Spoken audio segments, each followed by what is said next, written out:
Hello viewers. One of my students, Anish Kumar, has requested me to make a video on accepting of foreign currency. It seems a bit confusing to learners because there are other third parties involved. So first of all, let me explain who are the parties concerned in this exchange procedure. There are minimum of four parties. The first party is the guest who is giving the foreign currency to you. Second party is the hotel which is accepting it. Third party is the government of India, and on behalf of government of India, it is the Reserve Bank of India, which is India's central bank, and only RBI can set guidelines for accepting an exchange of foreign currency. And the fourth party is the country of the foreigner who is standing before you and who is giving his foreign currency to you to exchange. So, what is the concern?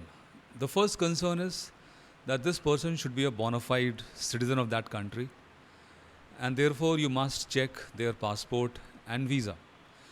Naturally, if he is a resident guest, then he would be staying in your hotel, and his visa and passport has already been checked at check-in. But even then, for exchange of foreign currency, you must demand passport once more. And there is a place in the foreign exchange certificate. So please enter the relevant details, the passport number and all, in the right place for that guest.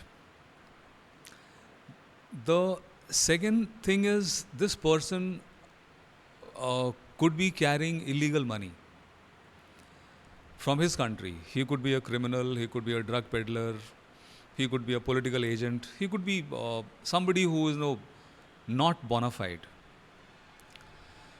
And therefore, we should never exchange foreign currency without verifying the guest identity and also obtaining his or her signature on the exchange certificate. So these two things are a must if you wish to convert foreign currency.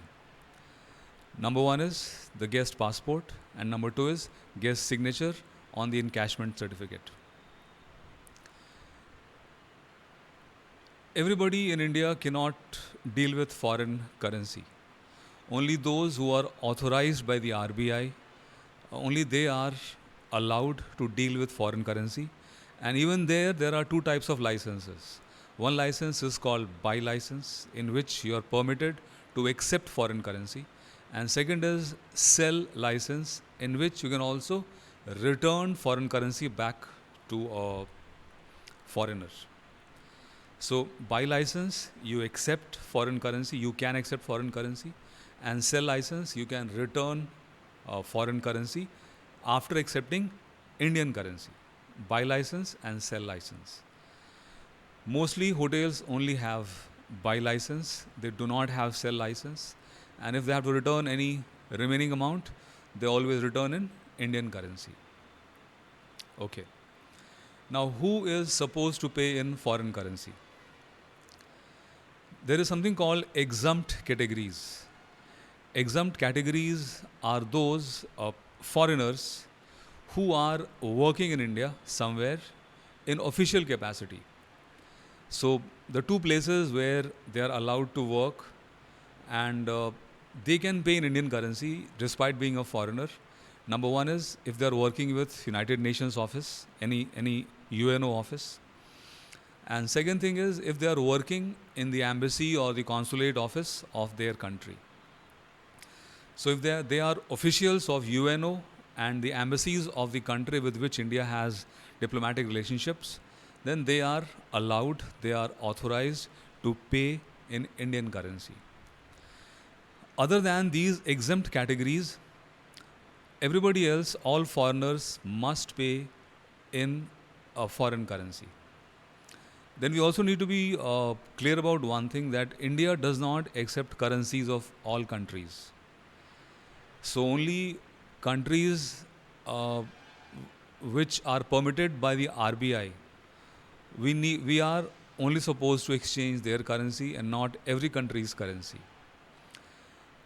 In international politics, there is something called sanctions.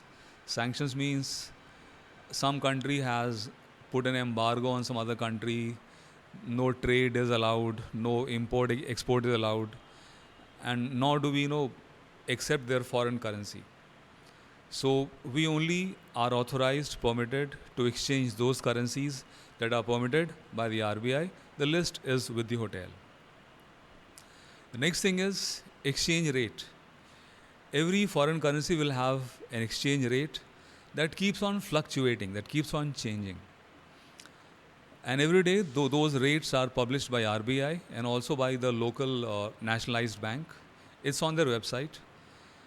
So every time you have to exchange foreign currency, you check today's exchange rate, and only then you should proceed with the conversion.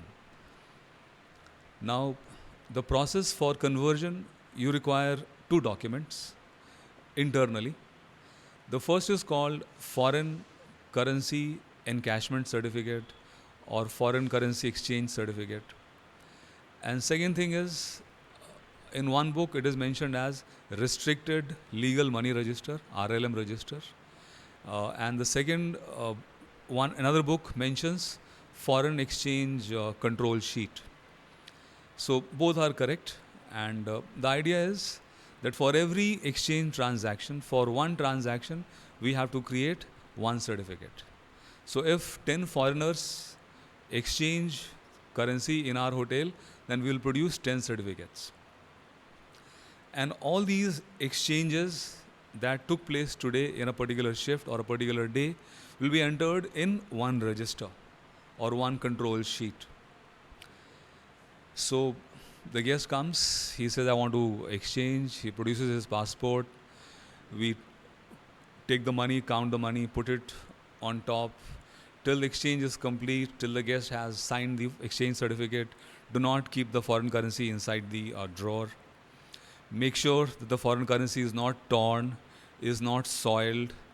And I'm sure there must be also some guidelines as to what is genuine currency and what is fake currency. I'm sure there are machines to identify fake currency. Then, after getting his passport, putting it in the right column, do the calculations for the exchange amount, put it in the certificate, ask the guest to sign it. You also sign it. Now, foreign exchange certificate cannot be signed by everybody. Only the cashier whose signature has been sent to the RBI as the authorized signatory to exchange foreign currency, only his signature is valid on these exchange certificates.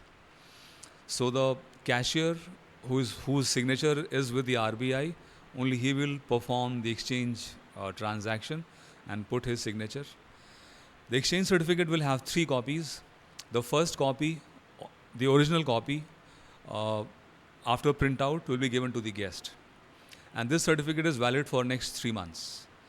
So if this guest wants to pay in Indian currency at any point, any place, any merchant shop, he will be asked to produce his exchange certificate. So till he has that Indian money, he must keep that foreign exchange certificate with him. And even when he is leaving India and he wants to reconvert his Indian currency into his domestic currency, he'll again have to produce that exchange certificate. Without that, his currency will not be exchanged. Because they will say, we don't know whether it is legal or not. So this is how the money is exchanged. And then there are 3 copies of exchange certificate. First is given to the guest. He carries it with him or her. Second copy is attached to the foreign currency. And this is what is sent to the RBI or to the local State Bank of India office in that state. Third copy is called stationery copy or book copy, and it stays in the book as a permanent record of this transaction. Because even if the other 2 copies, which may be lost, like guest may lose his copy, the RBI may lose their copy, or in transit we may lose the copy, but we still have the third book copy, which is a permanent record. And in case of any disputes, that becomes the authentic reference. So once the shift is over, all these transactions are entered on the restricted legal money or register or foreign exchange control sheet, totaled it up, and the cash along with the certificate and the original copy of the control sheet is submitted to the chief cashier, who will then take it up how to convert, put it into their account. And this discussion should also make you aware as to how hotels contribute in earning foreign currency for our country. And that is all in this presentation. If you still have some doubts about foreign exchange transaction, you can ask in the comment of the video below. And moreover, there is another thing called foreign exchange traveler's check. Process is the same, almost same, but in place of the cash, the guest is paying us with the help of a traveler's check. Traveler's check is issued by the bank of his country, and in his country, the bank would have asked him to sign on the traveler's check once. So, as a precaution, every time you are accepting the traveler's check from a foreigner, you have to ask him to sign once again on the traveler's check as a proof that he is the bona fide owner of this traveler's check.